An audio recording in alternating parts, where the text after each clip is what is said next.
And the picture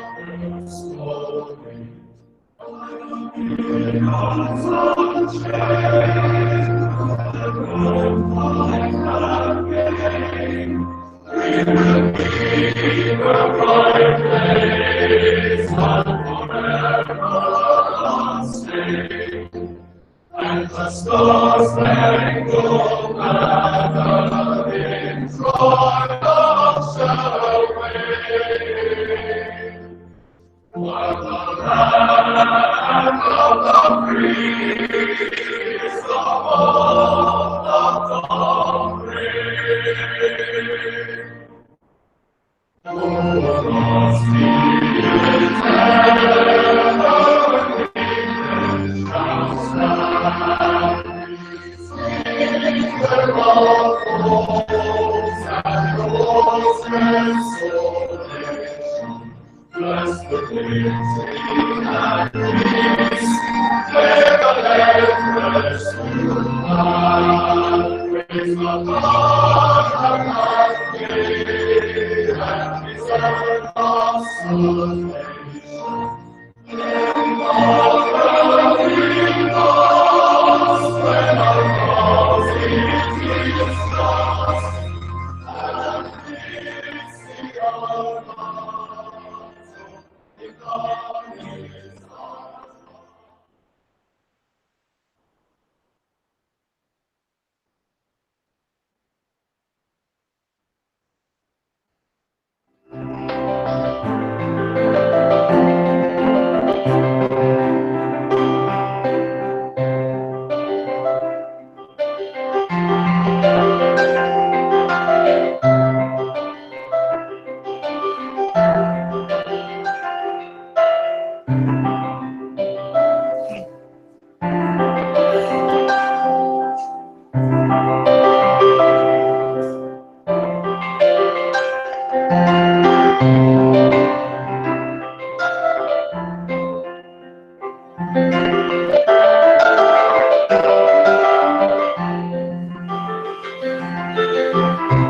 By the way, I'm Cyrus Latinita.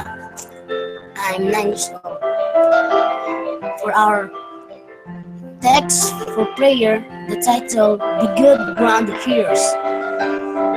I shall read from Christ Object Lesson, beginning on page 59, with the second paragraph. The good ground hearer receives the word, not as the word of man, but as it is in truth. The word of God, only he receives the scriptures as the voice of God speaking to himself, is a true learner. He trembles at the word, for to him it is a living reality. He opens his understanding and his heart to receive it. Such hearers were Cornelius and his friends, who said to the apostle Peter, Now therefore are we all here present before God to hear all things that are commanded thee of God.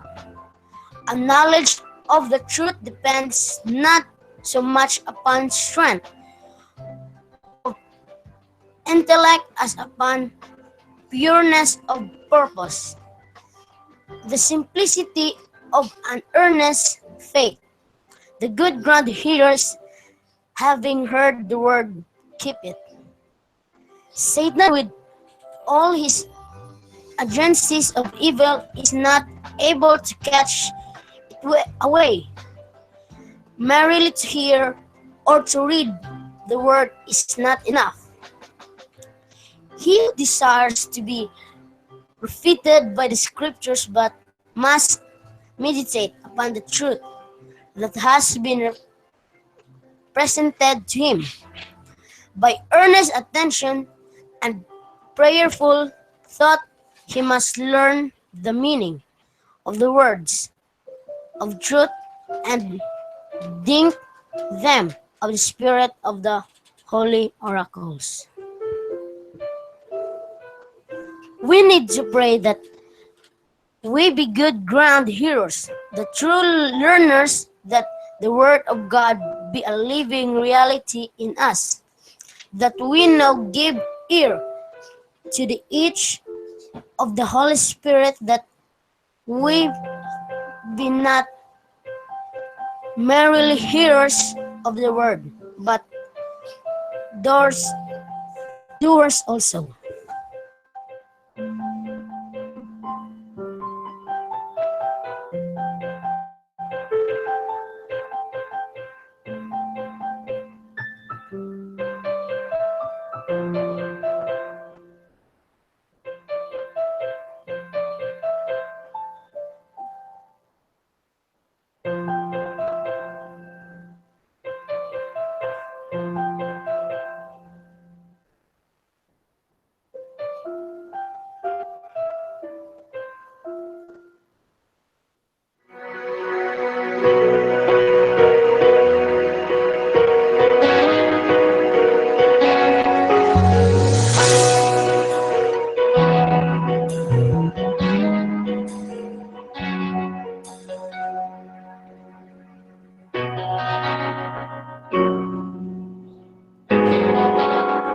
Care to know my name?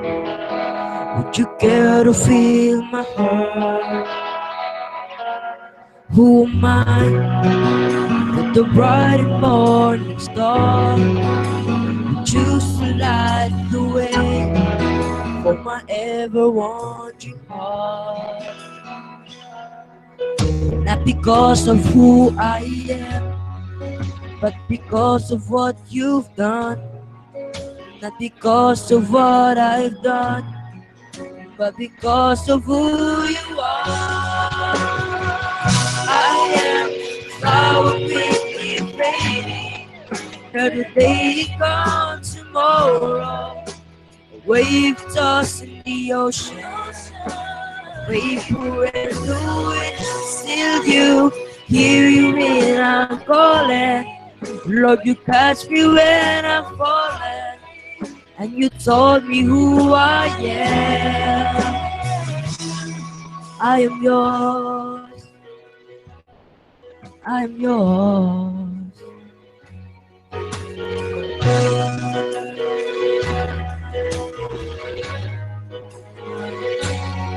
Who am I that the eyes that see my sin would look on me with love, watch me rise again? Who am I that the voice that calms the sea call out to the rain, calm the storm in me? Not because of who I am, but because of what you've done. Not because of what I've done, but because of who you are. I am a flower quickly fading. Every day is gone tomorrow. A wave tossing the ocean, vapor in the wind. Still you hear me when I'm calling. Don't you catch me when I'm falling. And you told me who I am. I'm yours.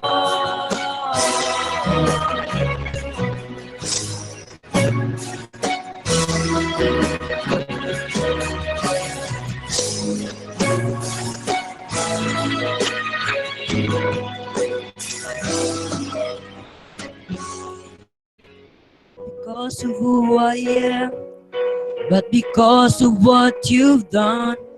Not because of what I've done, but because of who you are. I am I will quickly fade. Every day it goes tomorrow.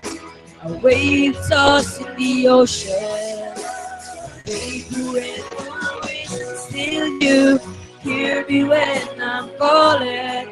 Would you catch me when I'm falling? Told me who I am. I am yours.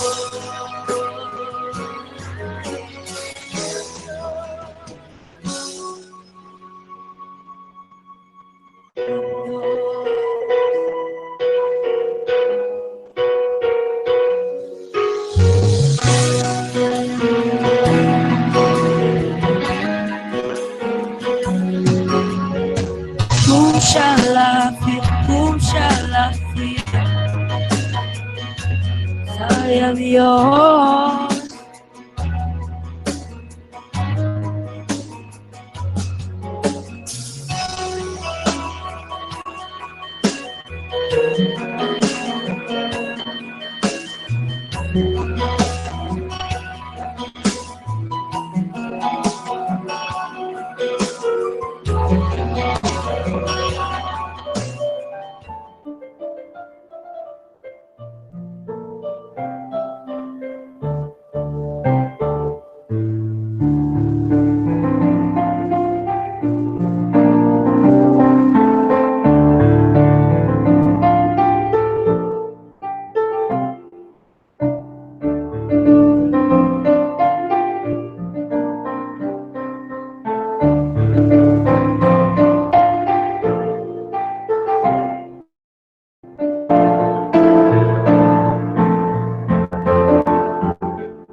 More particularly to all the Bereans, especially to our beloved brothers and sisters in the United States of America.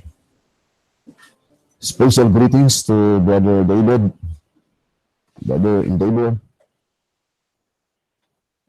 Brother Luke, Sister Marie, Sister Esther, Brother Mike, and most especially to Sister Eleanor. Good evening, and may the good Lord bless you. Now let us continue to our subject concerning the harvest. I remember the statement in Timely Greetings, and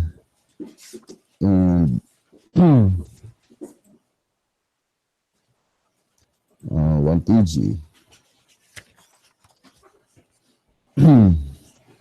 number 21,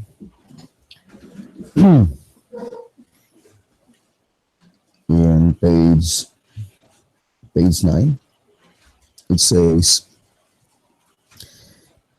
at the commencement of the harvest, it says, therefore this class of fairs is the first to appear. As such, then it says it is high time to learn that religion is not an opiate. This statement is the same to the statement given by Sister Wright in Testimonies to Ministers, page 47. Sister White says here,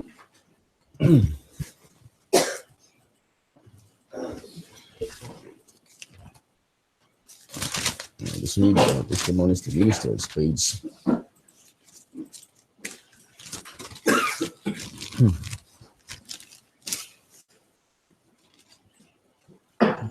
47.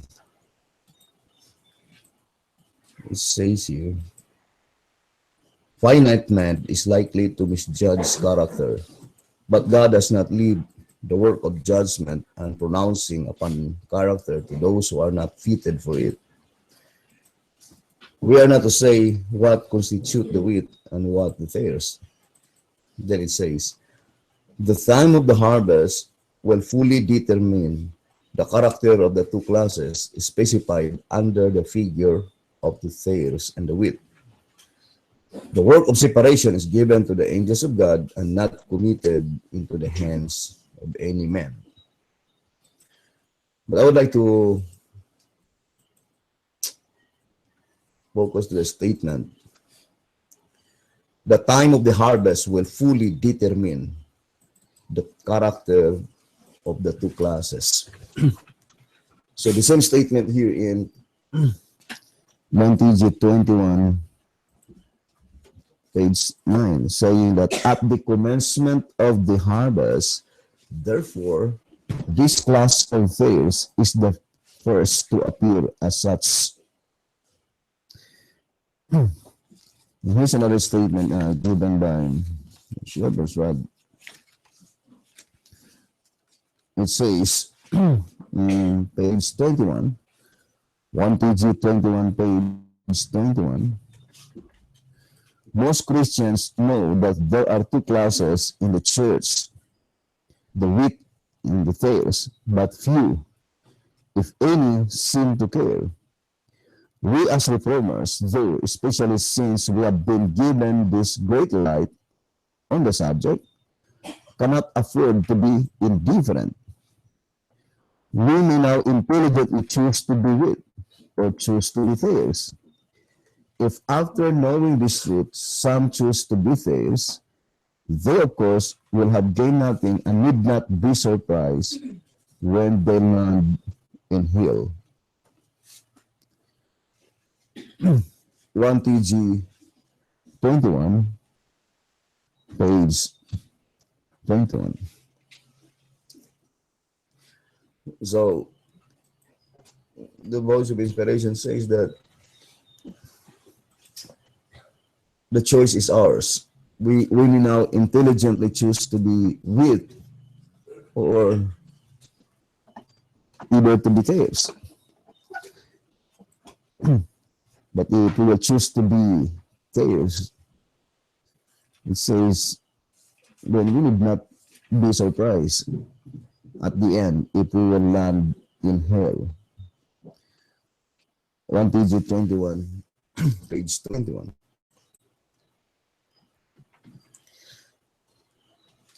Now I would like to read track number 3.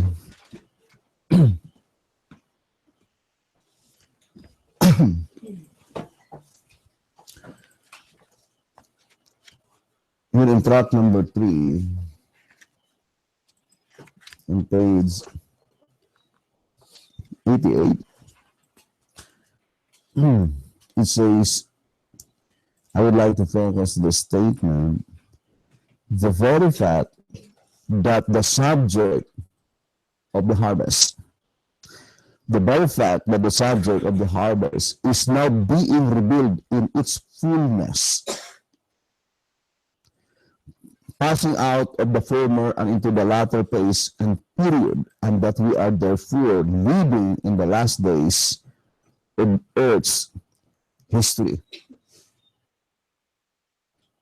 This perfect view of the judgment, the harvest, thus exalts the truth of it as a pearl of a great price and reveals that the depths of God's word are unfathomable, its wisdom inscrutable and infinite, without beginning and without end, its fund of knowledge a perpetual fountain of truth, its presence ever abiding, and its beauty ineffable.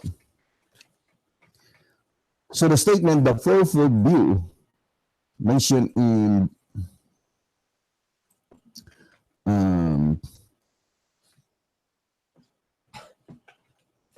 track number 3, page 88, it points out to the very title of this reading material in track number 3, page 5, saying the judgment and the harvest in testimony of the prophets, in parable, ceremony. So it is through the testimony of the prophets, parable, and ceremony. So it's already that have been mentioned there is pointing to the three aspects. But in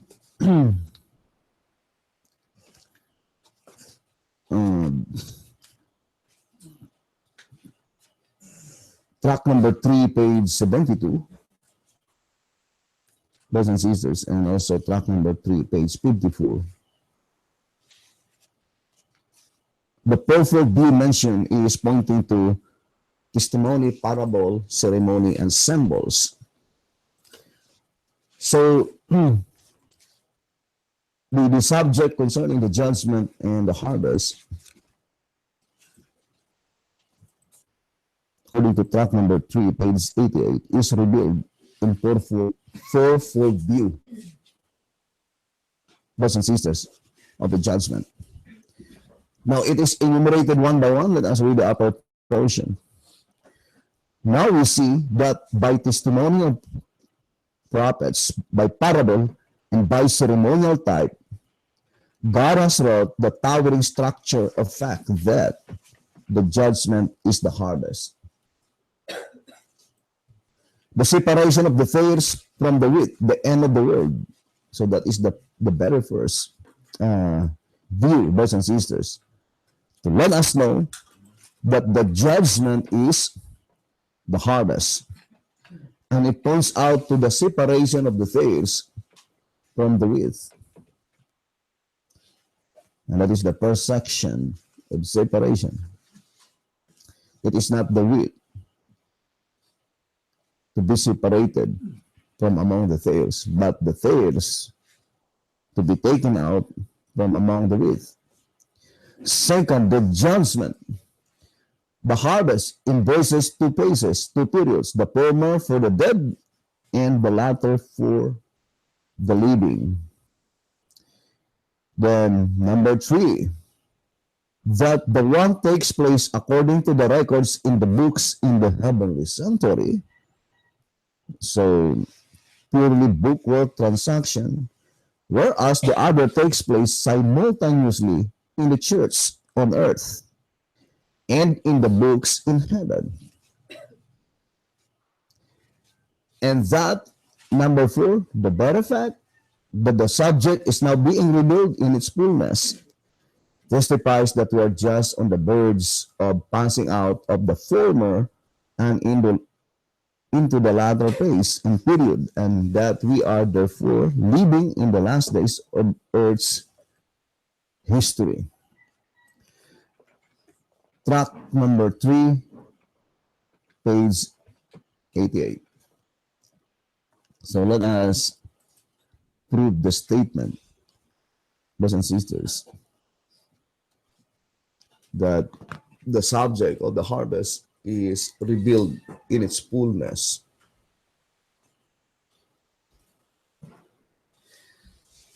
Now, let's go back to our statement in page number 11, page 12 and 13. That the shepherd's rod made it so plain that whatever truth that had been bestowed by God to his people in the period represented by slumber and sleep is not sufficient to carry her members down through to the end. And the period represented by slumber and sleep, according to 2 SR 182, is the judgment that pertains to the dead. And BT had died in the period of the judgment that pertains to the dead. And it is um, proven by the statement of the prophet in his own writings. In answer number 2, page 93 and 94, he plainly declared that we are still in the time of the judgment of the dead, and that is 1944. And that is why in 12 Symbolic Code number 3,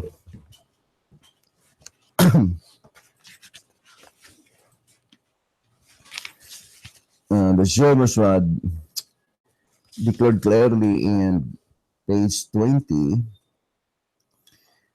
you will find that the message consistently. So the message of the Shepherd's Rod is very consistent. It says, you will find that the message consistently teaches that the judgment of the living has not yet commenced, that we are still living in the time of the judgment of the dead. So, the Shepherd's Rod made it so plain, brothers and sisters, that the Shepherd's Rod consistently teach that they were still living in the judgment that pertains to the dead, and the judgment of the living did not commence. And in track number 3, page 43, the Shepherd's Rod says, brothers and sisters,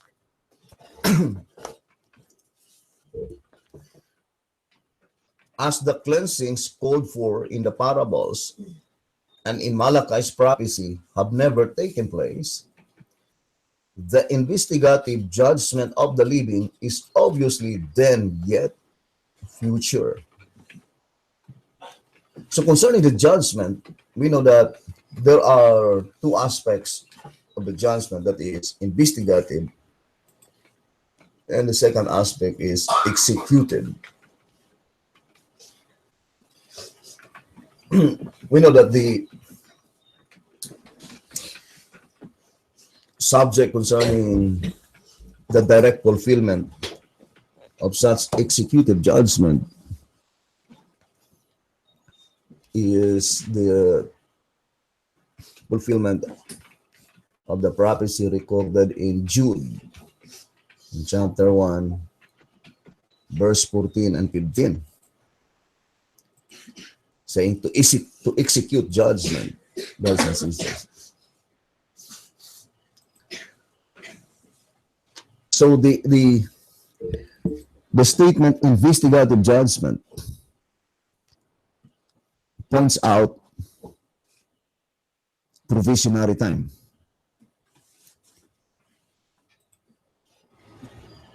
And Mediators says that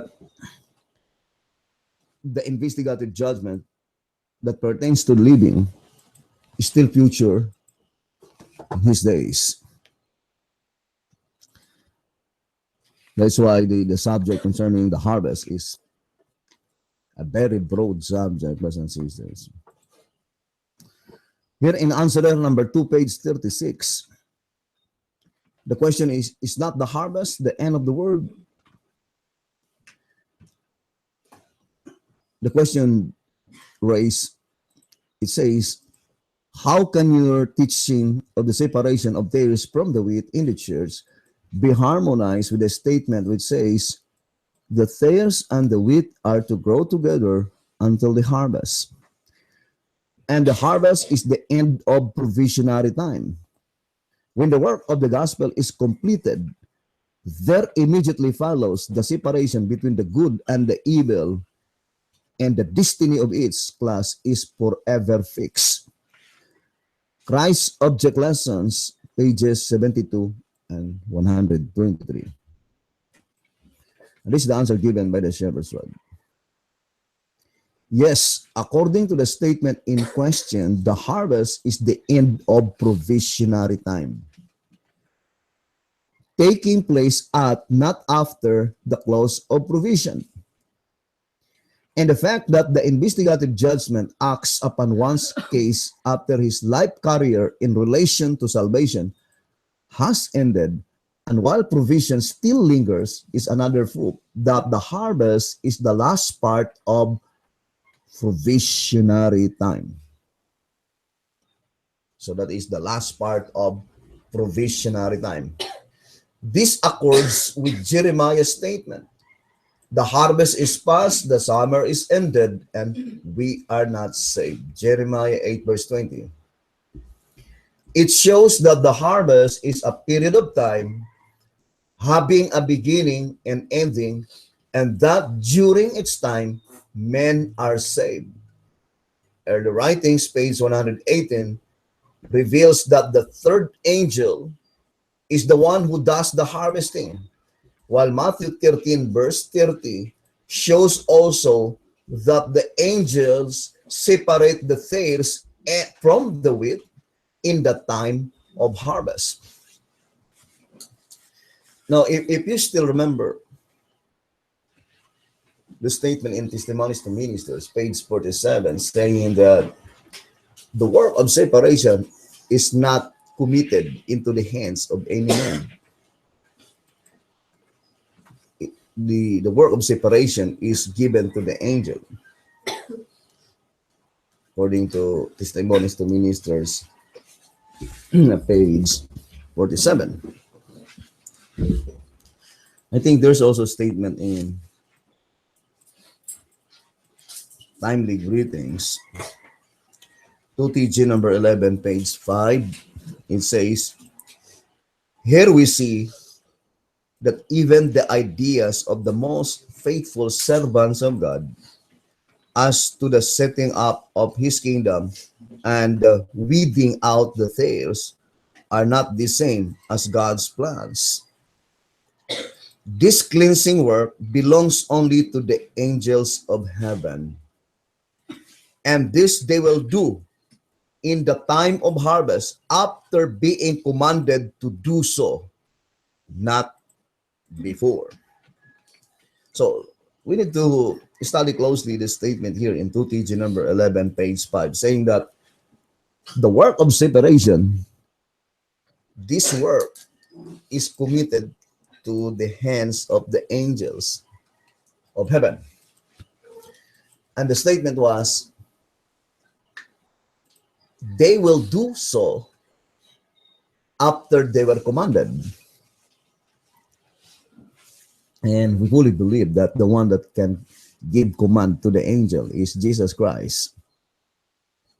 Not until Jesus Christ give the command to do such thing.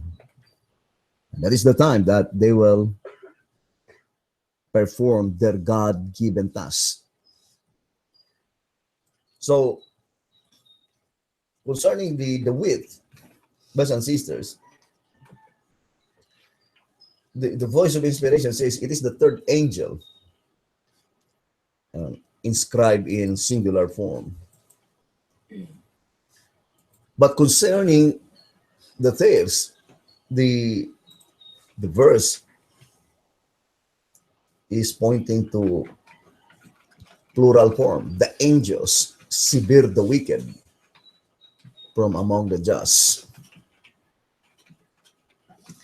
And both of them will do it in the time of harvest.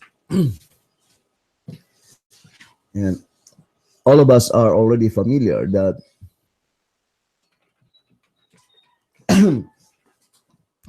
there are two sections of separation. The first section is, it is the wicked that are taken out from among the just.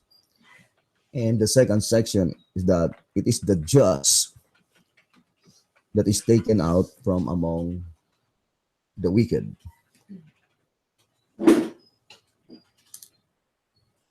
Now,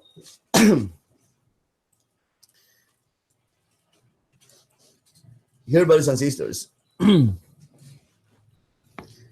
the the voice of inspiration plainly told us that the harvest is the last part of provisionary time. And we already explained that putting it in a general term, as stated in track number 3, page 42 and page 43,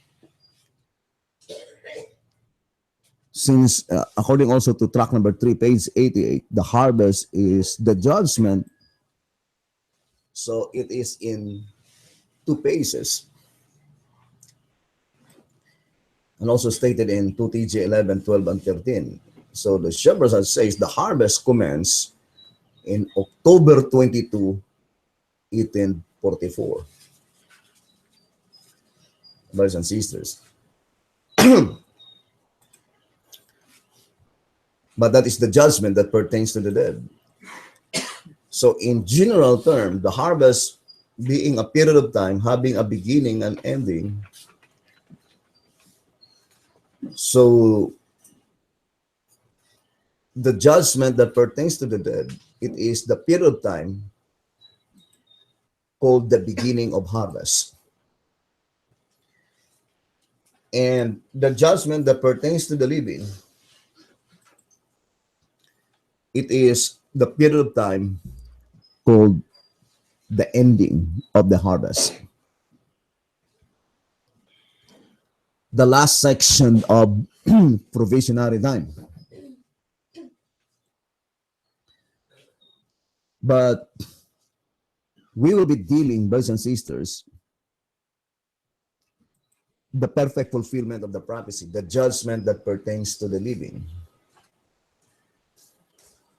Because the statement in the old codes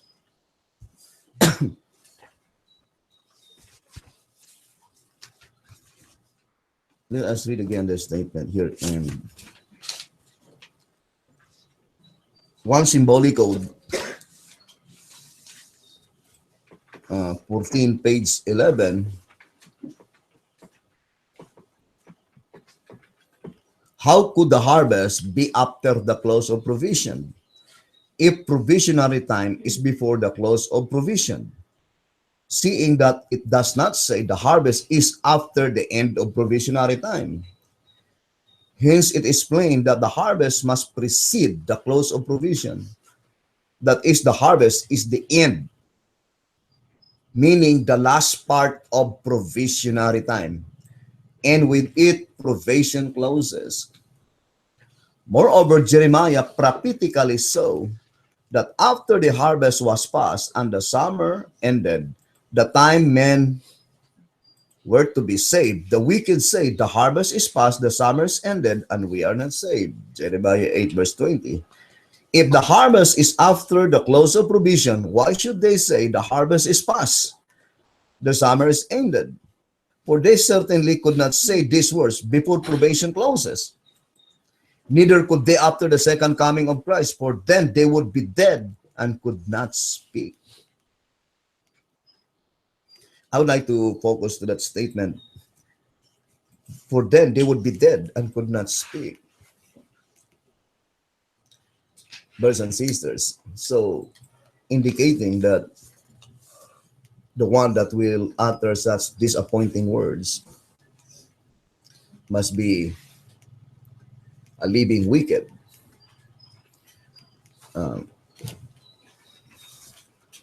So it is indirectly applied to the period, the judgment that pertains to the dead. Because there are many pairs died without experiencing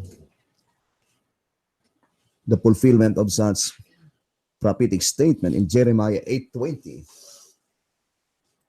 Such disappointing words. So the subject of the harvest is directly applied to the judgment that pertains to the living.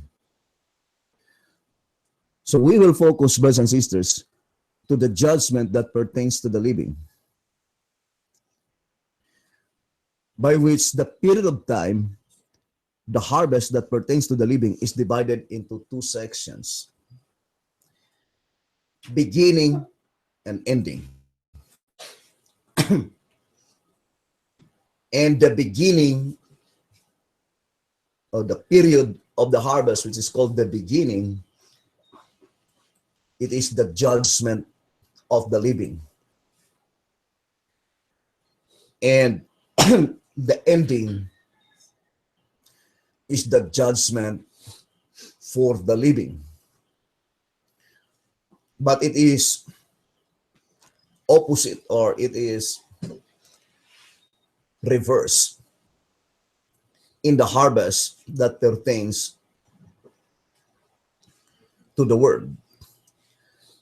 Because the harvest is divided into two sections. First, in the church, and then to the word. According to the shepherd's rod, there are two sections of the harvest. And we are very familiar with that, brothers and sisters. The harvest that this is in the church, and then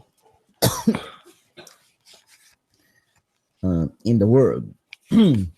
So let us distinctly separate these two sections of the harvest. So both of them must have a beginning and ending. So to repeat, brothers and sisters, before we'll proceed to this very important subject, the period of time, which is called the beginning of the harvest, in the judgment that pertains to the living, it is the judgment of the living. And the ending of the period called harvest, in the judgment that pertains to the living in the church, is called the judgment for the living. And it is reversed in the harvest that pertains to the world, because the beginning is called the judgment for the living, and the ending is called the judgment of the living.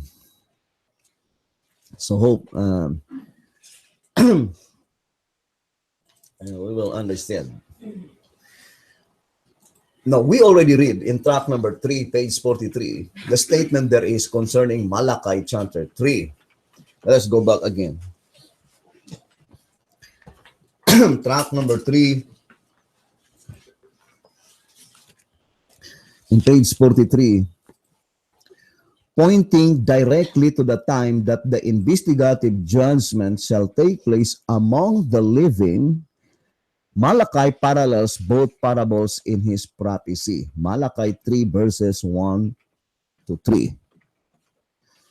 And then it says, as the cleansings called for in the parables and in Malachi's prophecy have never taken place, the investigative judgment of the living is obviously then yet future. So it is concerning Malachi 3 verses 1 to 3. Brothers and sisters, now, that is the investigative judgment of the living. Here in page 47, it says, inescapably, therefore, the Lord's coming to his temple, Malachi 3 verse 1 to 3, he's coming with all his angels, Matthew 25, and he's coming enthroned above the living creatures, Ezekiel chapter 1, all three representing the same event as has been shown. And the statement, the same event, can never be construed the same period of time.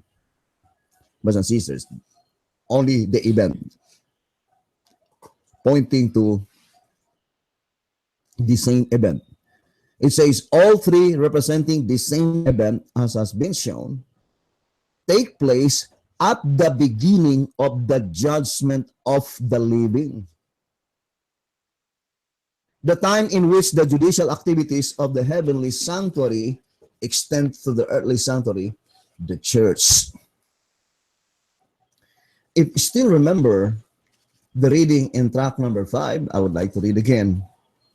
On page 74, it says, the fact too that the trumpets are figurative is another evidence that these 5 months are figurative time. But why should this period in which the locusts, the Christians, have power to torment men be limited to 5 months? It will be noted that the 144,000 are called the first fruits, denoting that they are sealed at the beginning of the harvest. So the 144,000 living saints, they are sealed at the beginning of the harvest. Although it did not say that they are sealed at the commencement of the beginning of the harvest, because the word beginning is a period of time. Brothers and sisters, we know that ing form is a progressive, and it is a gerund. And gerund always indicates progressive form, beginning, and it is a period of time, brothers and sisters. So whether the 144,000, the exact number, because the sealing is being in cumulative process, the entire constituent of the living saints, 144,000, they are sealed in the period called the beginning of the harvest, not in the ending. Shows that when the beginning of the harvest, which is a period of time, at the time when it will end, indicates that the 144,000 spiritual Israel living saints are already completely sealed. So we already stated the absolute fact that the beginning of the harvest in its direct fulfillment is the judgment of the living. Because the judgment for the living, no, it's not the beginning. If it pertains to the church, it is the ending. The judgment for the living is the ending. The ending period of the harvest, because the harvest is a period of time having a beginning and ending. Although both periods called harvest is a provisionary time, but the fact is that provisionary time in the ending of the harvest in the first section could no longer be applied to the spiritual Israel, brothers and sisters, although it is applied to all Sabbath keepers. Now, here the statement in 2SR 171, it says, the sealing of the 144,000 is at the closing of the judgment of the dead and at the beginning of the judgment of the living. So it perfectly corroborates to the statement that the 144,000, they are sealed at the beginning of the harvest. Judgment and harvest are synonymous terms. We already read track number 3, page 88. It says the judgment is the harvest is the judgment. So the statement, judgment of the living, it says, brothers and sisters, uncalled, it is the beginning of the judgment, not the ending of the judgment. And the judgment is the harvest. And the 144,000, they are sealed at the beginning of the harvest, which is the judgment. And that is the judgment of the living. The first period of the harvest. And within that period of time, the 144,000 spiritual Israel are sealed in the period called the beginning of the harvest, or investigative judgment of the living. But we need to study closely also the subject of the sealing because it is a very broad subject, brothers and sisters. Sealing message, seal as individual and seal as a body.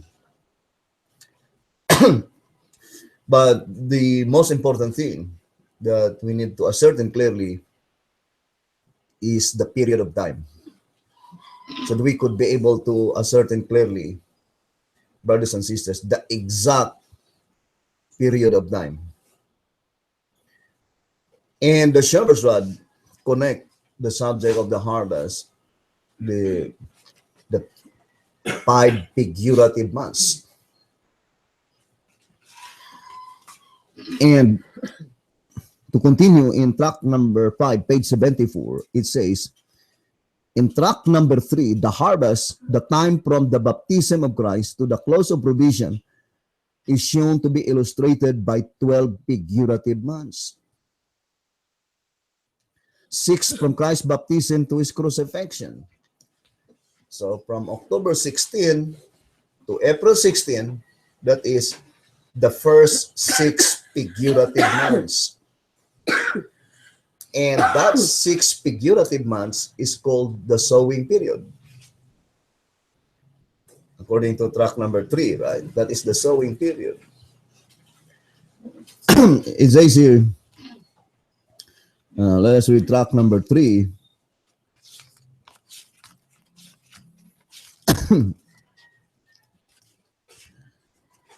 Page 58. The 3.5 years from the beginning of Christ's ministry to his crucifixion being the sowing time. So the 3.5 years from Christ's baptism to his crucifixion, which is also called the first 6 figurative months, because the 12 figurative months is divided into 3. The 6 figurative months, the 5 figurative months, and leaving 1 month, brothers and sisters. So 6, 5, and 1. That is the how the 12 figurative months had been divided into 3. So the first or the 6 figurative months is called the sowing time.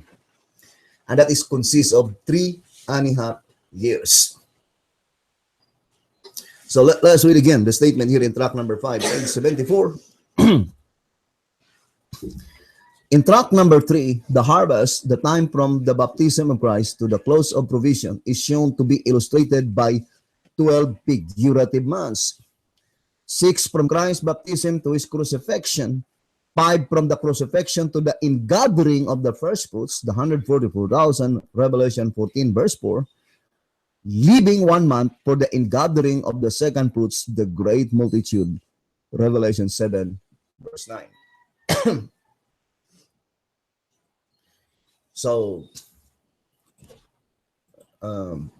it says leaving 1 month for the ingathering of the great multitude, and that should be from September 16 to October 16.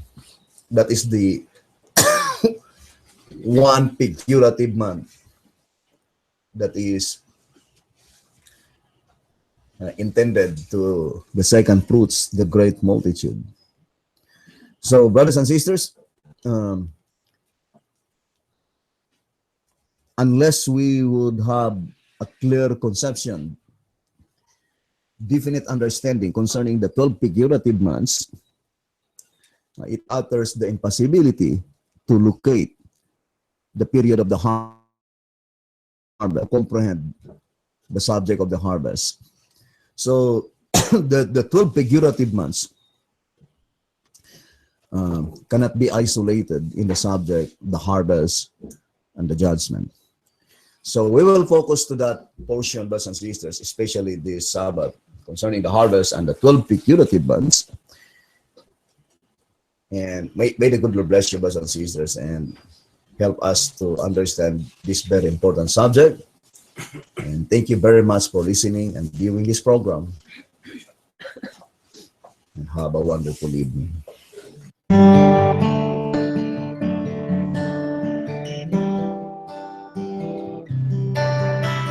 Consider my affliction, and please deliver me. Plead my cause and redeem me. Salvation's not for the wicked, for they don't seek your word. Great are your tender mercies, Lord. Revive me according to your loving kindness. Revive me that I may seek your word. Revive me according to your loving kindness. Revive me, oh Lord. You give me understanding according to your word. Great peace for those who seek your things. I long for salvation, my lips shall praise your name. I rejoice in the treasure of your keep. Revive me according to your loving kindness. Revive me that I may seek your word. Revive me according to your loving kindness. Revive me, oh Lord. Roll my ways are before you. Let your hand become my help. My soul longs and adores you. Let my cry come before you, oh Lord. Revive me according to your loving kindness. Revive me that I may seek your word. Revive me according to your loving kindness. Revive me, oh Lord. Oh, revive me. Revive me.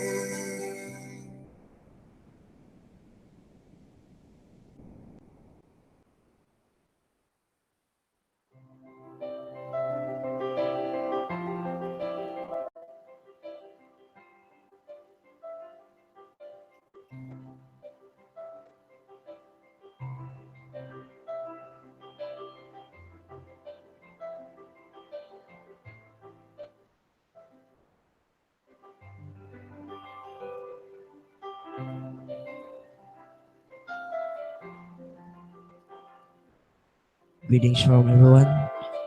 Good afternoon, good morning, good evening. Well, by the way, I'm Brother Simon Keith Kamaralibuyan, and I am 11 years old. We would like to study the harvest, part 35.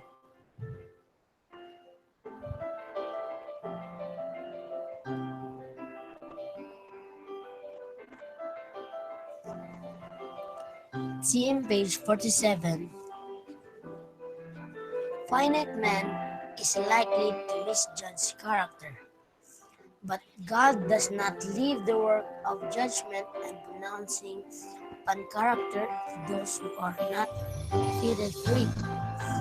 We are not to say what constitutes the wheat and what the tares. The time of the harvest will fully determine the character of the two classes specified under the figure of the tares and the wheat. The work of separation is given to the angels of God and not committed into the hands of any man. So, in this passage, the work of separation is given only to the angels of God, not into the hands of any man.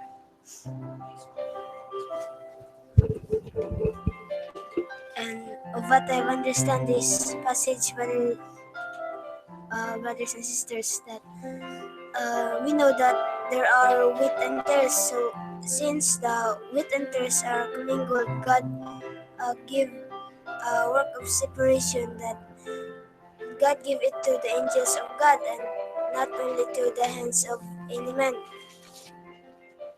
And if you will connect to TG 11 page 5, it says that uh, the work of separation is given only to the angels of God, and the angels of God will not do the work of separation if they do not commanded by God to do the work that is given to them.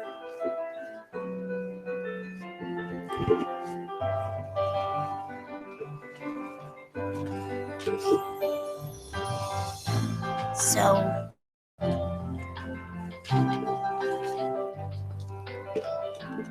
in 2TG 11 page 5, here we see that even the ideas of the most faithful servants of God as to be setting up of his kingdom and the wedding out of theirs are not the same as God's plan. These cleansing works belongs only to the angels of heaven, and this they will do in the time of the harvest after being commanded to do so, not before. So we need to study the statement here in 2TG 11 page 5 that the work of separation is committed to the hands of the angels of heaven.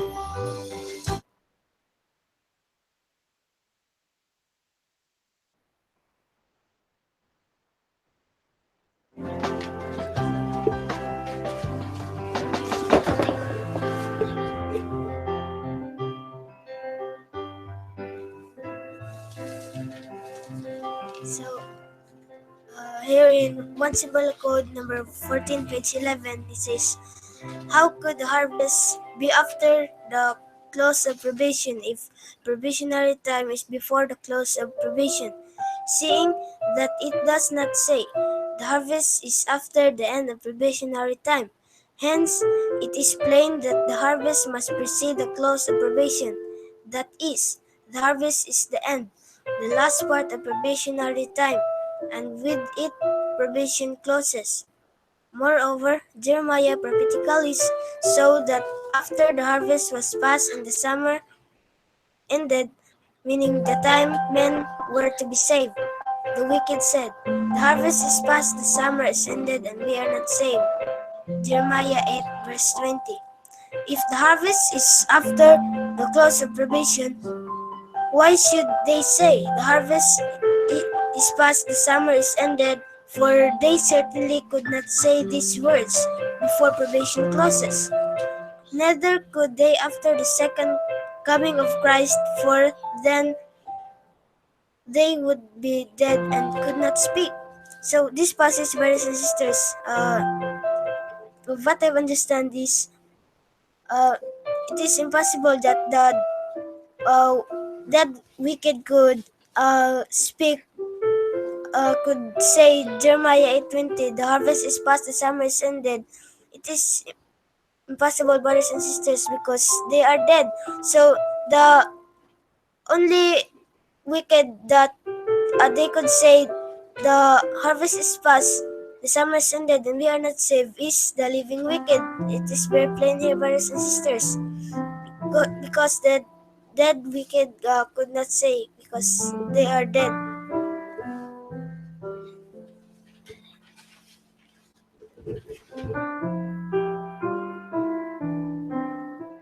We need to connect all of those, right?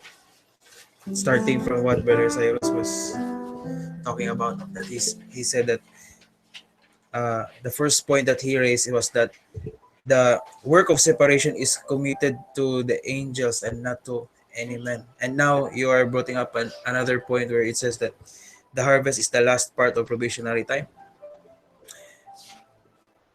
And then Brother Otef proved that it is still probationary time because of the text in the Bible, Jeremiah 8:20. So you need to proceed.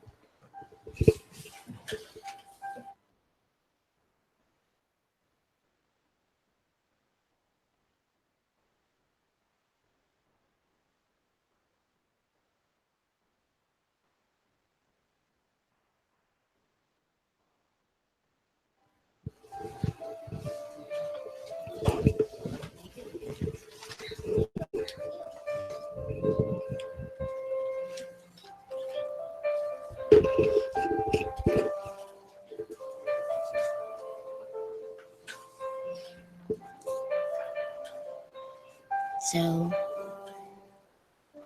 in 1TG 21 page 9, at the commencement of the harvest, therefore, this class of tares is the first to appear. As such, it is high time to learn the religion is not an opaque. So, in this passage, the tares is the first to appear.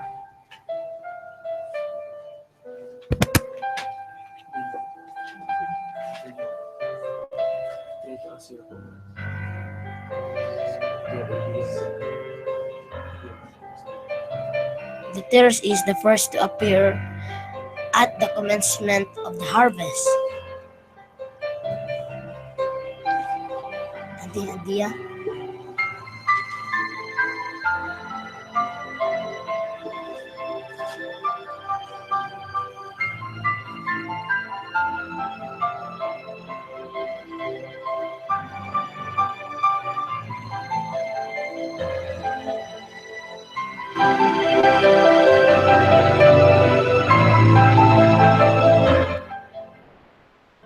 Cyrus, it is clearly stated in the passage that the class of theirs is the first to appear as such. And as I remember, it was connected by inspiration to the next passage because it says there that because in the time of the harvest,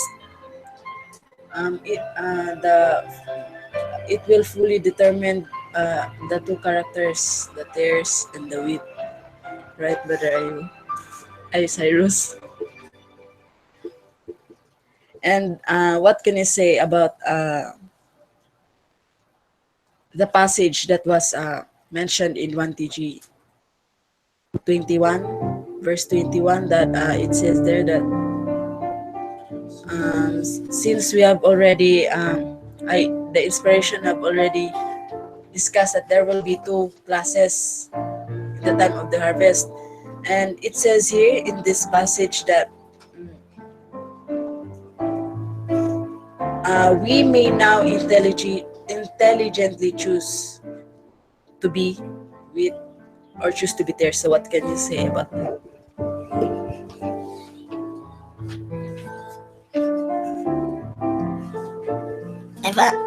My understanding in this passage, 1TG 21, page 21, that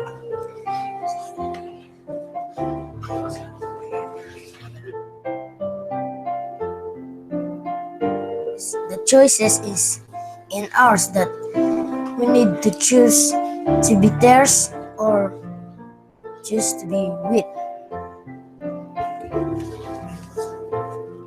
So, in my idea, Brother Cyrus, that the passage clearly says in 1TJ 21 page 21 that the choices is ours, that whether we choose to be with or we choose to be theirs, because if we choose to be with, there is possibility that we can be saved, right? And if we choose to be theirs, then the passage says that the wicked land in hell. So the choices is ours, brothers and sisters. So the point is that no one is predetermined or predestined to be someone, right? You cannot say of yourself that, oh, I was born to be a tear, part of the tears. I was born to be a part of the wheat. No, each individual is given this absolute freedom on which part to play this role in this drama of the ages. That's the basic point. Now, as what Brother Cyrus raised earlier, the point that he said that the work of separation is given to the angels of God. If you notice that it is in plural form, right? Angels of God. But if you will connect this quote in early writings, page 118, where it says that the third angel, take note, when you say third angel, is it plural or singular? Singular. Singular, meaning there's only one angel. The third angel is the one who does the harvesting. While the Matthew 13:30 shows also that the angels separate the tares from the wheat in the time of the harvest. So how do we reconcile the work of the third angel, singular, one angel, and also the work of the angels, plural? Because this should harmonize both the writings of the both prophets, right? So what is the work of the third angel in regard to the harvest? And what is the work also of the angels of God? Like what you said earlier, Brother Sherwin, that they will only work their God-given task only when God will command them to do so, right? So what is the difference of the work of both parties? The one third angel, what is the work of the third angel, and what is also the work of the angels of God? They could not be the same angels, right? So what is their work?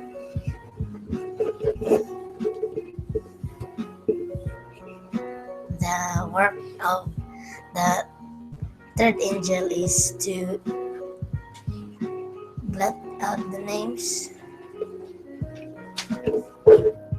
Sure with that? The third angel, the one who does the harvesting, they must have just like us, Brother Cyrus, right? You there sitting, me there, here also sitting. I have a different work to do in regard to our discussion. You also have a different role to play, and that's the same with the angels of God, right? The angels of God, they have a different work to work with, and this third angel is either human or a literal angel. He or she has something to do also specific work. So the question is, what are their works? What is the difference of the work of the third angel and also the work of the angels of God? They could not be the same, because if they were the same, then inspiration would no longer say that the third angel who will do the harvesting, if that third angel is a part of that angels mentioned in plural form. Did you get the point? So what is the work of the third angel and what is the work given to the angels of God? To answer.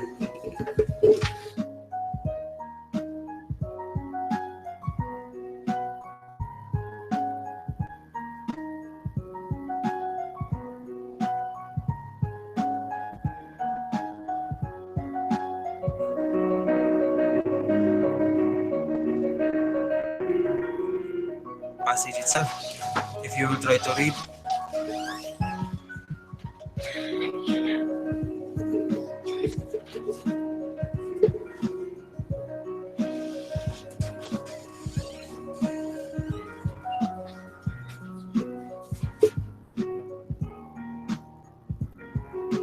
What is the work of the third angel?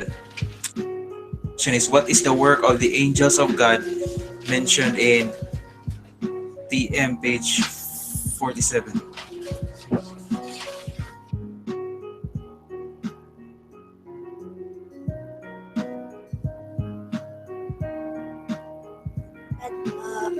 Is to separate the tares from the wheat.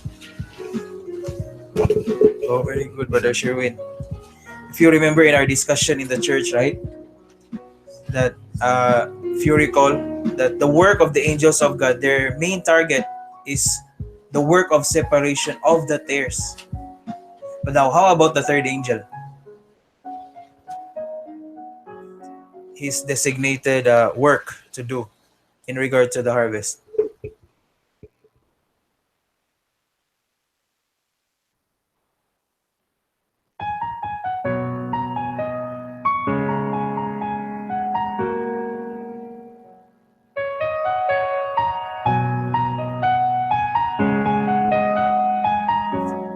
Does it mention about the parable? There are only two kinds of crops, right? The wheat and the tares. So, if you read carefully, if you listen carefully also to the audio, you will be able to understand that the work of the angels of God, their main target is the tares, but the third angel, his target are the wheat. That's the difference of the work. Uh, but Brother Sherwin was going directly to the point that during the first section of separation, by which the tares are separated from among the wheat, that is the work of the angels of God in plural form. But in during the second section of separation, by which the righteous are taken from among the tare, or the wicked or the wheat are taken from among the tares, then that is the work of the third angel. That's the difference between the work of,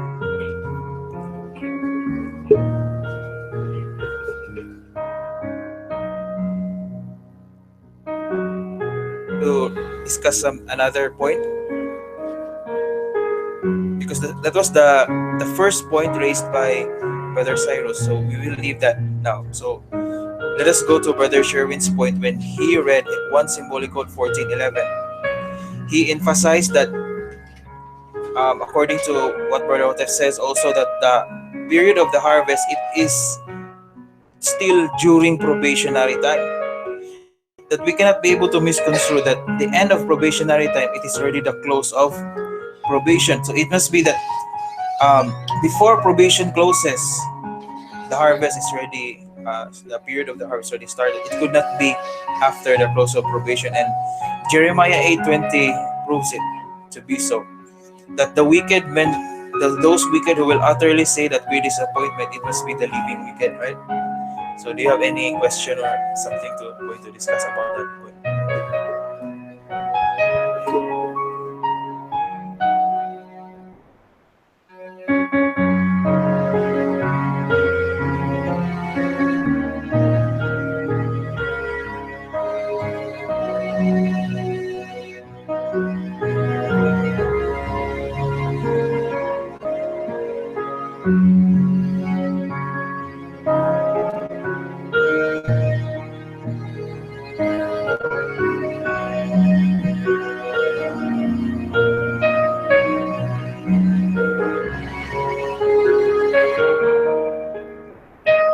Disappointing words. Who will utter such disappointing words? So Brother Sherwin is asking specifically, who are they?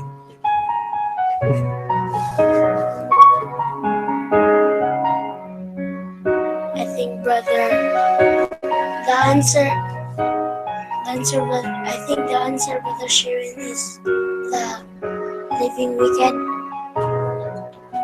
How are you sure that it is the living wicked really? How can you prove that? How many kind of how many kinds of wicked did you know? One is living wicked, and what is the other one?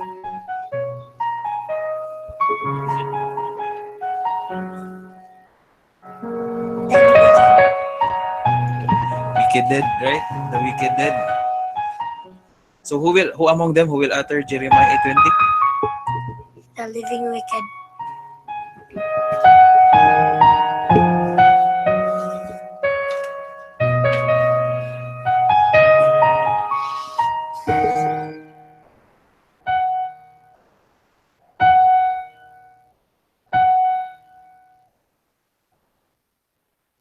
Is there still any point you want to discuss about what we um, heard earlier in the audio?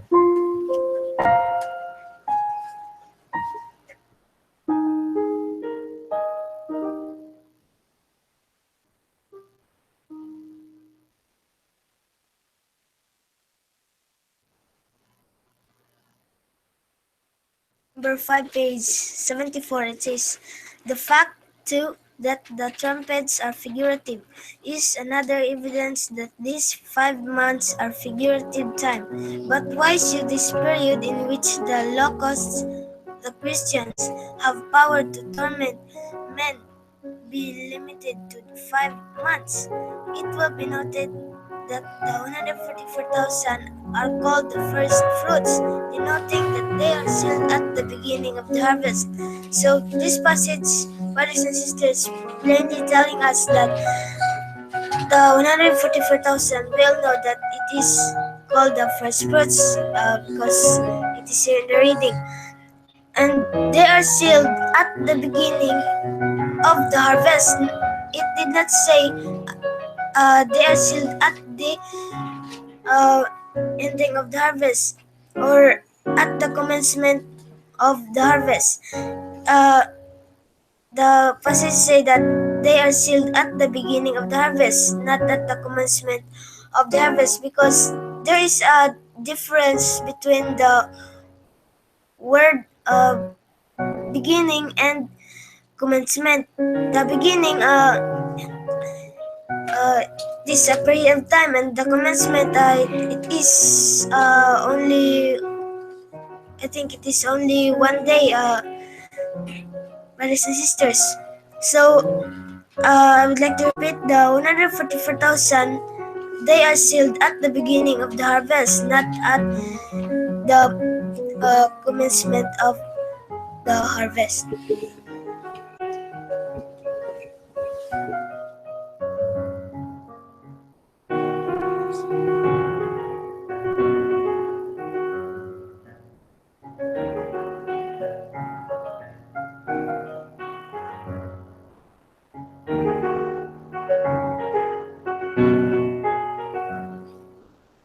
My understanding in this passage in track number 5, page 74, that the 12 figurative months is the 6 from Christ Baptist to his crucifixion.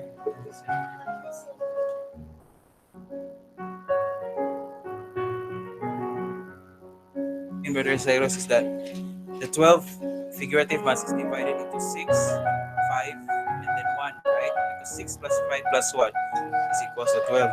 So the 12 figurative months is divided into 3 periods. But we will deal that part next time. The only point of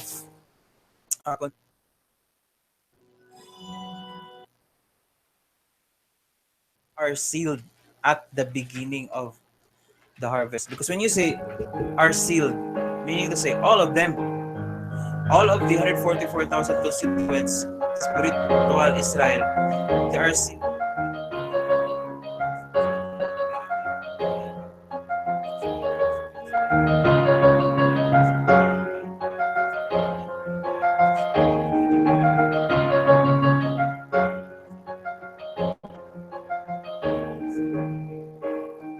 So meaning to say, once the beginning period will end, so meaning to say that the 144,000 are also completely sealed.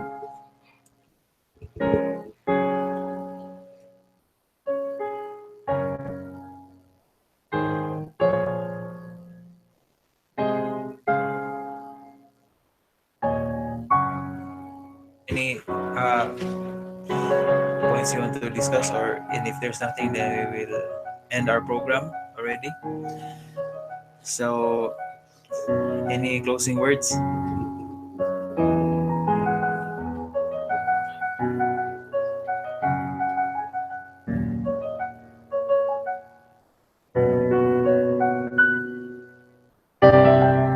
Brother, you want to say something to them? Closing words, say goodbye. And Thank you, Brother Ren, for listening, and hope you understand this short review.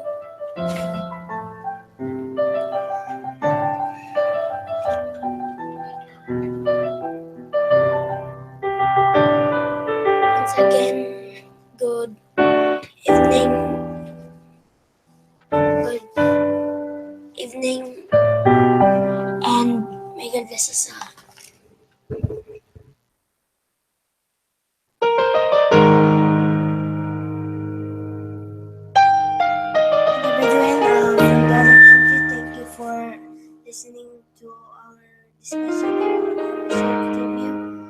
this wonderful evening and to all who are listening. Evening, and may the good Lord bless this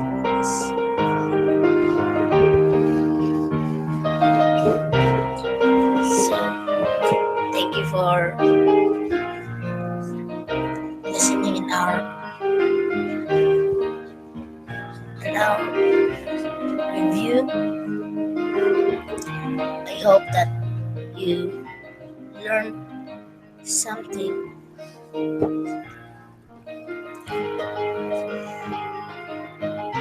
Thank you and God bless.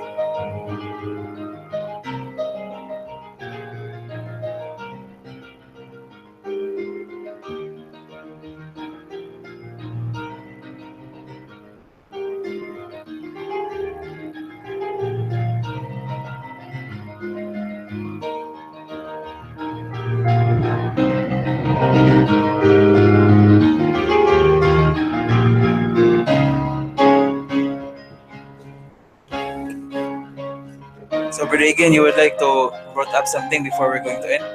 What is your concern? Track number 2, page 8, it says here that the very fact that the subject is now being revealed in its fullness, passing out of the former and into the latter phase and period, and that we are therefore living in the last days of earth history. This fourfold view of the judgment, the harvest, thus exalts the truth of it as a pearl of great price and reveals that the depths of God's word are unfathomable, its wisdom is intractable and infinite, without beginning and without end. Its fount of knowledge a perpetual fountain of truth, its presence ever abiding in its beauty ineffable. So my understanding in this passage is that there are fourfold view mentioned in track number page 88, namely the testimony of the prophets by parable and by ceremonial type and symbols. And my understanding in this, the testimony of the of prophets, maybe I example in the days of videotape that he said that the judgment of the living was yet future, and my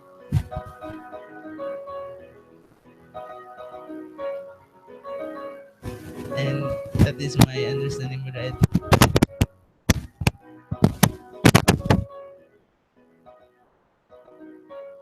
Purpose of the fourfold view is that if you're going to rely only of the parable, understanding the parable, you're going to rely on the perspective about uh, the ceremonial types, and if you also rely also including the symbols, then it would be incomplete, right? The testimony of the prophets is also important because, for example, when just like you when you gave an example when Brother Hotef testified in his days, he himself, because the shepherd's rod message unfoldment, it was consistent according to the passage that since 1929 to 1930, the unfoldment of the message was consistent. There's non-stop unfoldment until we reached track number 3, page 88. At the time when it was written, Brother Hotef himself said that the investigative judgment of the living is yet future. That is an example of testimony. The testimony of the prophet is Brother Hotep. He himself testifies that the judgment of the living did not yet begin in his day. So that is one of the very important we should not neglect. And I think many among the Vidians bypass this testimony of the prophets. So let us just say that they have only threefold view of the judgment. Maybe some even have one-fold view of the judgment only. They rely in parable itself. Some rely on the ceremonial type, some the symbols, some rely on two or three of them. But the first one, the testimony of the prophets, is really very important also, because that is the only key so that we could be able to understand completely the judgment and the harvest. So it is just like saying that, for example, Brother Cyrus is a photographer, right? And then Sister Mai Ledime is standing there. If Brother Cyrus will only take a picture in front of the in at the back of Sister Ludime, could you say that Sister Ludime is really beautiful and you can see only her back? Huh? Not right? How about you could see Sister Ludime's back and then Brother Cyrus would take another photo of Sister Ludime's side view only. So could you really could you testify of yourself that, oh, she's really beautiful and there's only two perspective you saw of about Sister Ludime, so it must be that there must be four, right? It must be complete. So in every angle of her, or any, let us drive it into the subject, in every angle of the message we could be able to fully comprehend. So you may ask, why is it that there is fourfold view? Why other subject doesn't have it? Because the subject of the harvest is really very broad.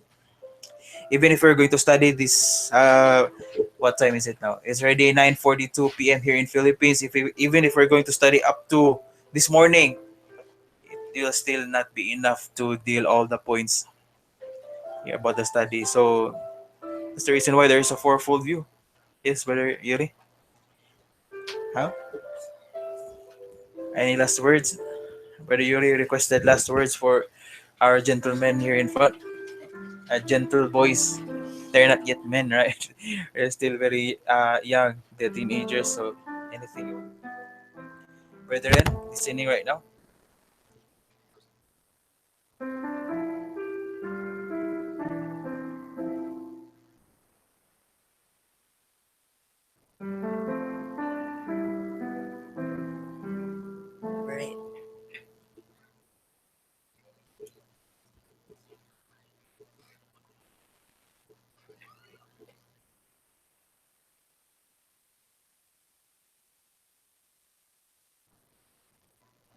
Right.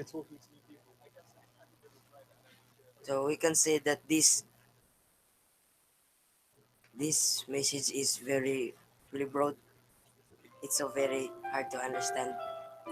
But thank you for listening and hope you give something. Bigyan mo sa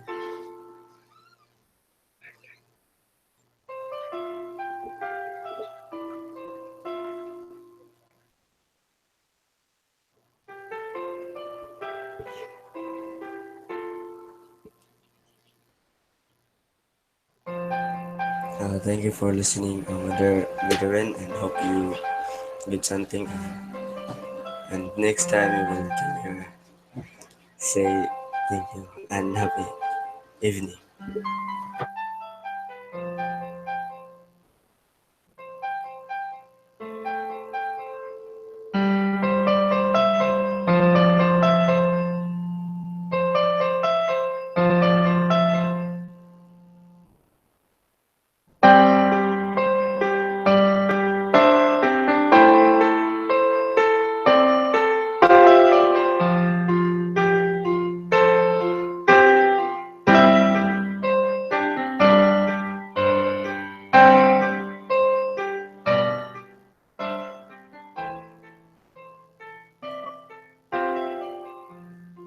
Okay, it's privileged to speak virtually the internet, Lord, and also we hope and pray that those that are listening right now will be blessed by these messages and will be awakened before it's gonna be too late. And even to those people who rejected this message, may hope, Lord, that while probation is still open or the harvest is still going on, that they will touch their hearts, that all will come into uh, your fold and to your truth. And as we always pray that may each and every one of us will have this holy zeal and we will be able to continue until we reach home to the kingdom. And thank you so much for everything. And in this we pray to Jesus Christ our Lord. Amen.